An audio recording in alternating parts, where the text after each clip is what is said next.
আজকে বিএনপির কিছু লোক, আপনাদের লজ্জা থাকা দরকার, আপনার ৭২-এর সংবিধানের পক্ষে সাফাই গান বোঝা দরকার না। আপনার ৭২-এর সংবিধানের পক্ষে বলতে পারেন না। ৭২-এর সংবিধান মুক্তিযুদ্ধের চেতনার সংবিধান না। আপনারা যদি মুক্তিযুদ্ধের পক্ষের শক্তি হয়ে থাকেন, সর্বপ্রথম ৭২-এর গাদ্দারির বিরুদ্ধে আপনাদেরকে কথা বলতে হবে। ৭২-এর সংবিধান ছিল ৭১-এর মুক্তিযুদ্ধের সঙ্গে গাদ্দারি, ৭১-এর মুক্তিযুদ্ধের সঙ্গে বিশ্বাসঘাতকতা। ধর্মনিরপেক্ষ মতবাদ ভারত থেকে পাচারকৃত মতবাদ। ভারতীয় আধিপত্যবাদকে রুখতে চাইলে ভারতীয় মাল, ধর্মনিরপেক্ষ মতবাদ দিল্লিতে পাঠিয়ে দিতে হবে। ভারতের সেবাদাসী বাংলাদেশে তার জায়গা হয় নাই। ভারতের মূলনীতি বাংলাদেশে তার জায়গা হতে পারে না। 2024 সালের জুলাই আগস্ট বিপ্লবের পর আজ বাংলাদেশে দাঁড়িয়ে দায়িত্বহীন ভাষায় বলতে চাই, আজ বাংলাদেশের সংবিধান সংস্কারের নতুন আওয়াজ উঠেছে। এই সংবিধানে যদি ধর্মনিরপেক্ষ মতবাদ থাকে, গোটা বাংলাদেশে বিদ্রোহের আগুন ধরবে, বিদ্রোহের আগুন ধরবে। এখন নতুন গান শুনতেছি আবার, যে মুসলমানদের রাষ্ট্রে রাষ্ট্র ধর্ম ইসলাম হবে কেন, এটা নিয়েও নাকি নতুন করে অ্যালার্জির উৎপাত শুরু হয়েছে। তাহলে এই ধরনের আত্মঘাতী কোনো চিন্তা যেন আপনারা না করেন, দোহাই লাগে। ইসলামের উপরে যদি আঘাত করেন, তাহলে কিন্তু আমরা জুলাই আগস্ট কোনো কিছু আমাদের মনে থাকবে না, কোনো কিছু মনে থাকবে না। ইসলামের প্রশ্নে, আল্লাহর কোরআনের প্রশ্নে ইসলাম রাষ্ট্র ধর্ম ছিল। সংবিধানে বিসমিল্লাহ সংযোজিত হবে, আল্লাহর উপর অবিচল আস্থা এবং বিশ্বাস সংযুক্ত হবে। ধর্মনিরপেক্ষ মতবাদ দিল্লিতে পাচার হবে। এটাই বাংলার মুসলমানদের চূড়ান্ত কথা, এটাই আমাদের চূড়ান্ত কথা। সংবিধানে কোরআন সুন্নাহ বিরোধী, ইসলামী শরিয়া বিরোধী কোন আইন, কোন নীতিমালা, কোন বিধিমালা যেন বাংলাদেশে কার্যকর না হতে পারে, এইরকম একটা ধারা সংবিধানে সংযুক্ত করেন। যেটুকু আছে ওগুলোতে যদি হাত দিতে আসেন, এরপরে যদি দেশে গৃহযুদ্ধ লাগে, আপনারা দায়ী থাকবেন। মনে রাখেন, ইসলামের প্রশ্নে জীবনের মায়া আমাদের নাই। ইসলামের প্রশ্নে রক্ত দিতে আমাদের কোনো কার্পণ্য নাই। আল্লাহর কোরআনের জন্য যদি সাগর পরিমাণ রক্তের প্রয়োজন হয়, 2 লক্ষ মুজাহিদ যদি শহীদি ঈদগাহে কল্লা দিতে হয়, কারা কারা কল্লা দিব, কারা কারা জীবন দিব?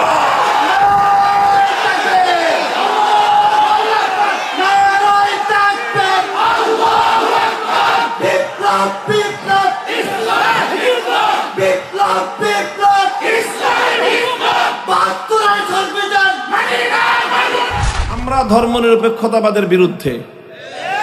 ধর্মনিরপেক্ষ মতবাদকে রুখবার জন্য যা করতে হয় আমরা তাই করব। এটার জন্য যদি যুদ্ধের ময়দান পর্যন্ত পরিস্থিতি গড়ায়, আমরা সে পর্যন্ত যেতে প্রস্তুত আছি ইনশাআল্লাহ। কারণ হলো, এই কারণটাই আমি একটু ব্যাখ্যা করব কোরআনে পাকের এই আয়াতের আলোকে। আল্লাহ বলছেন, আল্লাযীনা ইম্মাক্কান্নাহুম ফিল আরদি আকামুস সালাতা ওয়া আতাউয যাকাতা ওয়া আমারু বিল মা'রুফি ওয়া নাহাউ আনিল মুনকার ওয়ালিল্লাহি আকিবাতুল উমুর। আল্লাহ বলছেন, আমি যদি মুসলমানদেরকে রাষ্ট্র ক্ষমতা দেই, যারা মুসলমান, যারা নিজেদেরকে মুসলিম বলে পরিচয় দেয়, দাবি করে, তারা যদি রাষ্ট্র ক্ষমতা পায়, তাহলে তাদের রাজনীতির মূল নীতি, মূল দর্শন কি হবে, এটা ইসলামের প্রবর্তক স্বয়ং আল্লাহ পাক রব্বুল আলামিন নির্ধারণ করে দিয়েছেন। যে মুসলমানরা রাষ্ট্র ক্ষমতা পেলে তারা সর্বপ্রথম যেই কাজ করবে সেটা হলো আকামুস সালাত, গোটা রাষ্ট্রের মধ্যে তারা নামাজ কায়েম করবে। কোরআনে পাকের এই আয়াত স্পষ্ট ভাষায় বলতে চায়, কোরআনের এই আয়াতের দ্ব্যর্থহীন মর্ম হলো এই, যে কোন মুসলিম রাষ্ট্র ক্ষমতা পেলে সেই রাষ্ট্র ক্ষমতার ব্যাপারে ইসলাম বলে যে সেই রাষ্ট্র ইসলামের আলোকে চলবে। রাষ্ট্র কিসের আলোকে চলবে? ইসলামের আলোকে চলবে, ইসলামের নির্দেশনা অনুযায়ী চলবে। ইসলাম বলে মুসলমান যদি ক্ষমতা পায় সে মুসলমান ক্ষমতা পেয়ে ইসলামের বাইরে অন্য কোনো আদর্শের আলোকে রাষ্ট্র পরিচালনা করতে পারবে না। ইসলাম রাষ্ট্র ক্ষমতাকে ইসলামের নীতির আলোকে, ইসলামের বিধানের আলোকে পরিচালনা করতে বাধ্য করে। কথা বুঝবেন, লক্ষ্য করে মাদ্রাসার ছাত্ররা, খুব গুরুত্বপূর্ণ কথা, খুব সংক্ষেপে কথা, কিন্তু গুরুত্বপূর্ণ একটা পয়েন্ট এই কথার আজকে আমার, যে ইসলাম বলছে যে রাষ্ট্র ক্ষমতা চালাতে হলে, রাজনীতি করতে হলে ইসলামের আলোকেই করতে হবে, ইসলামের বিধানের আলোকেই রাজনীতি করতে হবে, রাষ্ট্র পরিচালনা করতে হবে। ভিন্ন কোনো পথ অবলম্বন করার কোনো সুযোগ, কোনো বৈধতা কোনো মুসলমানের জন্য নাই। এটা হলো ইসলাম বলে। এখন আমি যে বললাম যে আমার আজকের আলোচ্য বিষয় হলো সেকুলারিজম, ধর্মনিরপেক্ষ মতবাদ। ধর্মনিরপেক্ষ মতবাদ কি বলে, বা ধর্মনিরপেক্ষ মতবাদ বলতে আমরা কি বুঝি? ধর্মনিরপেক্ষ মতবাদের ডেফিনিশন, এর সংজ্ঞা নিয়ে বেশ কিছু বক্তব্য আছে। তবে সব কথার মূল কথা, সার কথা হলো, ধর্মনিরপেক্ষ মতবাদ বলে যে রাষ্ট্রের সঙ্গে ধর্মের কোনো সম্পর্ক থাকবে না। ধর্মনিরপেক্ষ মতবাদের মূল কথাটা হলো রাষ্ট্রের সাথে ধর্মের কোনো সম্পর্ক থাকবে না। ইসলাম বলে রাষ্ট্র ইসলামের বাইরে যেতে পারবে না। ধর্মনিরপেক্ষ মতবাদ বলে রাষ্ট্রে ইসলাম আসতে পারবে না। ধর্মনিরপেক্ষ মতবাদ অবশ্য শুধু ইসলামের কথা বলে না, ধর্মনিরপেক্ষ মতবাদ বলে রাষ্ট্রীয় ব্যাপারে ইসলাম বা অন্য কোন ধর্মেরই সংশ্লিষ্টতা থাকতে পারবে না। রাষ্ট্র পরিচালনার সঙ্গে ধর্মের কোনো সম্পর্ক থাকতে পারবে না। এটাই হলো ধর্মনিরপেক্ষ মতবাদ। আমরা বলি ধর্মনিরপেক্ষ মতবাদই হলো ধর্মহীনতা। কেন এই কথা বলি? কেন এই কথা বলি? যেহেতু ধর্মনিরপেক্ষ মতবাদ রাষ্ট্র পরিচালনার নীতির প্রশ্নে ইসলামের সাথে সম্পূর্ণরূপে সাংঘর্ষিক অবস্থান রাখে। ইসলাম বলে রাষ্ট্র ধর্মের বাইরে যেতে পারবে না। ধর্মনিরপেক্ষ মতবাদ বলে রাষ্ট্র পরিচালনার সঙ্গে ধর্মের সম্পর্ক থাকতে পারবে না। এই কথার সূত্রে ফলাফল যেটা দাঁড়ায় সেটা হলো এই, যে দেখেন, ধর্মনিরপেক্ষ মতবাদ এমন একটা মতবাদ যে অন্যান্য ধর্মাবলম্বীরা ধর্মনিরপেক্ষ হতে পারে, সেকুলার হতে পারে, কিন্তু কোন মুসলমান সেকুলার হতে পারে না। এই জন্য ভারতে ধর্মনিরপেক্ষ মতবাদ চলতে পারে, কারণ সেটা সংখ্যাগরিষ্ঠ হিন্দুদের রাষ্ট্র। আমেরিকায় ধর্মনিরপেক্ষ মতবাদ চলতে পারে, কারণ সেটা সংখ্যাগরিষ্ঠ খ্রিস্টানদের রাষ্ট্র। চায়নায় ধর্মনিরপেক্ষ মতবাদ চলতে পারে, কারণ সেটা সংখ্যাগরিষ্ঠ বৌদ্ধদের রাষ্ট্র। ঠিক তেমনি ভাবে অন্যান্য রাষ্ট্রে, যে সমস্ত রাষ্ট্রে অমুসলিমরা সংখ্যাগরিষ্ঠ, তাদের নিয়ন্ত্রণে রাষ্ট্র, সেই সব জায়গায় ধর্মনিরপেক্ষ মতবাদ চলতে পারে, কিন্তু মুসলিম সংখ্যাগরিষ্ঠ কোন দেশে ধর্মনিরপেক্ষ মতবাদ চলতে পারে না। অনেকে বলতে পারেন যে হুজুর দুই রকম মতামত কেন? ভারতের ক্ষেত্রে আপনারা বলেন ধর্মনিরপেক্ষ মতবাদ চলতে পারে, বাংলাদেশ ক্ষেত্রে আপনারা কেন বলবেন যে ধর্মনিরপেক্ষ মতবাদ চলতে পারবে না? দুই রকম কথাটা কেন? এই ছাত্ররা বুঝতেছো প্রশ্ন? আমরা বলি ভারতে ধর্মনিরপেক্ষ মতবাদ চলুক, কিন্তু বাংলাদেশে ধর্মনিরপেক্ষ মতবাদ চলতে পারবে না। এর কারণটা কি? কারণ হলো এই, ধর্মনিরপেক্ষ মতবাদের সঙ্গে হিন্দু ধর্মের কোনো সংঘর্ষ নাই। ধর্মনিরপেক্ষ মতবাদের সঙ্গে বৌদ্ধ ধর্মের কোনো সাংঘর্ষিকতা নাই। ধর্মনিরপেক্ষ মতবাদের সঙ্গে খ্রিস্ট ধর্মের কোনো বৈপরীত্য, কোনো সাংঘর্ষিকতা নাই। কিন্তু ধর্মনিরপেক্ষ মতবাদের সঙ্গে ইসলামের শতভাগ সংঘর্ষ রয়েছে। ইসলামের সাথে ধর্মনিরপেক্ষ মতবাদের সাংঘর্ষিকতা আছে। হিন্দু, বৌদ্ধ, খ্রিস্টান, অন্যান্য ধর্মের সঙ্গে ধর্মনিরপেক্ষ মতবাদের সাংঘর্ষিকতা নাই। কারণটা কি? আবার ওই কথা মনে করেন, স্মরণ করেন যে ধর্মনিরপেক্ষ মতবাদ কাকে বলা হয়। এটা মূল কথাটা মনে রাখতে হবে যে ধর্মনিরপেক্ষ মতবাদের অর্থ হলো রাষ্ট্রের সঙ্গে ধর্মের কোনো সম্পর্ক থাকতে পারবে না। হিন্দু ধর্ম এ কথা বলে না হিন্দুদেরকে, হিন্দু ধর্মাবলম্বীদেরকে এই কথা বলে না যে তোমার রাষ্ট্র হিন্দু ধর্ম অনুযায়ী চালাতেই হবে। এরকম বাধ্যবাধকতা হিন্দুদের প্রতি তার ধর্মের পক্ষ থেকে নেই। এইরকম বাধ্যবাধকতা বৌদ্ধদের প্রতি তাদের ধর্মের পক্ষ থেকে নেই। রাষ্ট্রকে ধর্মের আলোকেই চালাতে হবে এইরকম বাধ্যবাধকতা খ্রিস্টানদের প্রতি তাদের ধর্মের পক্ষ থেকে নেই। কিন্তু এইরকম বাধ্যবাধকতা পৃথিবীতে একমাত্র ধর্ম ইসলামের পক্ষ থেকে মুসলমানদের প্রতি রয়েছে। এই জন্য হিন্দু যদি ধর্মনিরপেক্ষ হয় সে ধর্মনিরপেক্ষ থাকতে পারে, হিন্দুও থাকতে পারে। খ্রিস্টান যদি ধর্মনিরপেক্ষ হয় সে ধর্মনিরপেক্ষ থাকতে পারে, খ্রিস্টানও থাকতে পারে। বৌদ্ধ যদি ধর্মনিরপেক্ষতা মতবাদের অনুসারী হয় ধর্মনিরপেক্ষ হতে পারে, বৌদ্ধও থাকতে পারে। কিন্তু মুসলমান যদি ধর্মনিরপেক্ষ হয় ধর্মনিরপেক্ষ থাকতে পারে, মুসলমান থাকতে পারে না।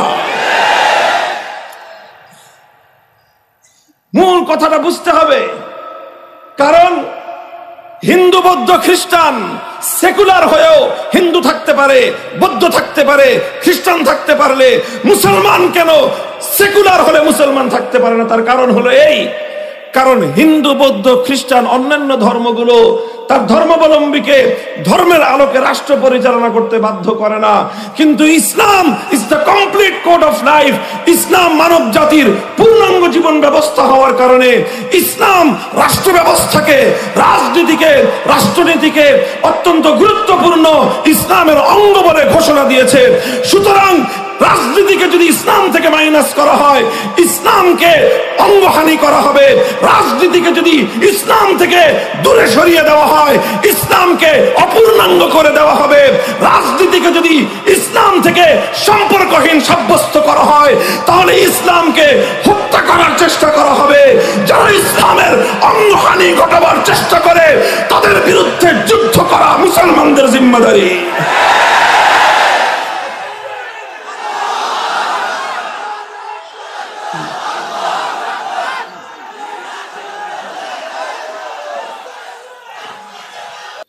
মুহতারাম হাজিরিন, কাজে এটা হলো একটা মৌলিক কথা।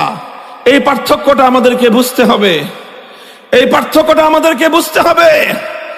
ধর্মনিরপেক্ষ মতবাদ ইসলামের দৃষ্টিতে সম্পূর্ণ কুফরি একটা মতবাদ। সেকুলার একটা ধর্ম ইসলামের দৃষ্টিতে, এই ধর্ম অনেক দিক থেকে অনেক বিবেচনায় হিন্দু বৌদ্ধ খ্রিস্টান ধর্মের চেয়েও সেকুলার ধর্মটা আরো ভয়ঙ্কর ধর্ম। মুসলমানের জন্য হিন্দু বৌদ্ধ খ্রিস্টান ধর্মের চেয়েও সেকুলার ধর্ম আরো মারাত্মক, আরো ক্ষতিকর এবং আরো ভয়ঙ্কর। কারণ কি? কারণ হলো ধর্মনিরপেক্ষ মতবাদের মাধ্যমে মুসলমানদেরকে যেভাবে ধোঁকা দেয়া যায় হিন্দু বৌদ্ধ খ্রিস্টান অন্য কোন ধর্মের মাধ্যমে মুসলমানদেরকে সেই রকম ধোঁকা দেওয়া যায় না। আপনি দেখেছেন কোথাও কোন মানুষ এই কথা দাবি করে যে আমি হিন্দু আবার মুসলমান? নাই। কোন মানুষ এই কথা দাবি করে যে আমি বৌদ্ধ এবং মুসলমান? কারণ প্রত্যেকটা মানুষ জানে হিন্দু হলে মুসলমান হওয়া যায় না, বৌদ্ধ হলে মুসলমান হওয়া যায় না, খ্রিস্টান হলে মুসলমান হওয়া যায় না। অথচ আপনি অসংখ্য মানুষ পাবেন যে সে বলবে যে আমি সেকুলার, আমি আবার মুসলিম। গোটা আওয়ামী লীগটাই তো এই অবস্থা। আওয়ামী লীগের টপ টু বটম হাজি পাজি গাজি যা আছে এই সব একদিকে সেকুলার আর একদিকে বলে মুসলিম। অথচ একজন হিন্দু যেরকম মুসলিম হতে পারে না, একজন বৌদ্ধ যেরকম মুসলিম হতে পারে না, একজন খ্রিস্টান যেরকম মুসলিম হতে পারে না। সেকুলারিজম যদি কেউ বুঝে থাকে সেও একথা মানতে বাধ্য হবে সেকুলার কোন ব্যক্তিও মুসলিম হতে পারে না। তাহলে বলবেন তাহলে আওয়ামী লীগের লোকজন যে সেকুলার আবার মুসলিম হয়েছে? আমি বলবো সেকুলার হয়ে যে তারা নিজেদেরকে মুসলিম বলে এর দুইটার যে কোনো একটা কারণ হতে পারে। হয় তারা আসলে ইসলামের সঙ্গে তামাশা করে, তারা আসলে অমুসলিম বেঈমান, কিন্তু তারা মুসলমানের রূপ ধারণ করে ধোঁকাবাজি করে। আর না হয় এর চেয়ে হালকা কথা যেটা সেটা বলতে হবে এরা সব গণ্ড মূর্খের দল। এরা বুঝে না যে ধর্মনিরপেক্ষ হলে মুসলিম থাকা যায় না, এই কথাটা তারা বুঝে না। না বুঝে তারা একদিকে ধর্মনিরপেক্ষ আর একদিকে মুসলিম দাবি করে। কিন্তু আসল কথা হলো, হয় তুমি মুসলিম না হয় তুমি সেকুলার। তুমি একই সঙ্গে যেমনি ভাবে মুসলিম আর হিন্দু হতে পারো না, একই সঙ্গে তুমি যেরকম মুসলিম এবং বৌদ্ধ আর খ্রিস্টান হতে পারো না, ঠিক একই ভাবে তুমি মুসলিম এবং ধর্মনিরপেক্ষ সেকুলারও হতে পারো না। কেমনে হবা তুমি? তুমি একসঙ্গে দুইটা নির্দেশ পালন করতে পারবা না। কারণ সেকুলারিজম তোমাকে বলবে, সেকুলারিজম তোমাকে বলবে রাষ্ট্রের থেকে ধর্মকে বিচ্ছিন্ন করো, ইসলাম তোমাকে বলবে রাষ্ট্রকে ধর্মের আন্ডারে আনো। তুমি একসঙ্গে দুইটাকে মানতে পারবা না। আওয়ামী লীগের যারা করছে না অতীতে, শুধু আওয়ামী লীগের নাম এই জন্য বলতেছি কারণ ধর্মনিরপেক্ষ মতবাদের নাম ধরে বাংলাদেশে এই মতবাদ চালু করেছে আওয়ামী লীগ এই জন্য। আর বিএনপির লোকেরা এই কথা বলে না, কিন্তু তারাও এখন এই কথাই বিশ্বাস করে তারাও। কাজে আপনারা যদি আপনাদের এই ধর্ম বিশ্বাস, বিএনপির লোকজনদেরকে বলতেছি, যদি আপনারা আপনাদের ধর্ম বিশ্বাস আওয়ামী লীগের আলোকে সাজিয়ে থাকেন, আপনারাও যদি মনে করে থাকেন যে হ্যাঁ, যে ইসলাম রাজনীতির সঙ্গে ইসলামের সম্পর্ক থাকা ঠিক না, এই কথা যদি আপনারা মনে করে থাকেন, তাহলে আওয়ামী লীগ আর বিএনপির মধ্যে কোনো পার্থক্য নাই। আওয়ামী লীগ তাদের অবস্থান পরিবর্তন পরিষ্কার করে দিয়েছে যে তারা ধর্মনিরপেক্ষ। বিএনপি আলাদেরকে বলবো, যদি আপনারা আপনাদের অবস্থান পরিষ্কার করার মতো সাহস রাখেন তো বলেন যে না, রাজনীতির সঙ্গে ইসলামের কোনো সম্পর্ক নাই, রাষ্ট্রের সঙ্গে ইসলামের সম্পর্ক থাকতে পারবে না। এই কথা যেদিন বলবেন সেদিনও আপনাদের ব্যাপারে আমাদের একই বক্তব্য হবে আওয়ামী লীগের ব্যাপারে আমাদের যে বক্তব্য। মুহতারাম হাজিরিন, কথাটা পরিষ্কার। একজন মুসলিম যেভাবে হিন্দু বৌদ্ধ খ্রিস্টান হতে পারে না, ঠিক তেমনি ভাবে একজন মুসলিম কোনোদিন জেনে বুঝে শুনে কোনোদিন সেকুলার ধর্মনিরপেক্ষ হতে পারে না। কারণ কি?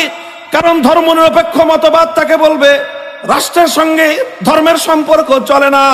ইসলাম বলবে রাষ্ট্র কোনোদিন ইসলামের বাইরে যেতে পারে না। তখন আপনি কোশ্চিনকালেও ধর্মনিরপেক্ষ হয়ে ইসলামের আদর্শ মানতে পারবেন না। তখন আপনাকে যে কোনো একটা গ্রহণ করতে হবে আর একটা ত্যাগ করতে হবে। আমরা পরিষ্কার বলে দেই, আমরা ইসলাম মানলাম, ধর্মনিরপেক্ষতাকে লাথি মারলাম।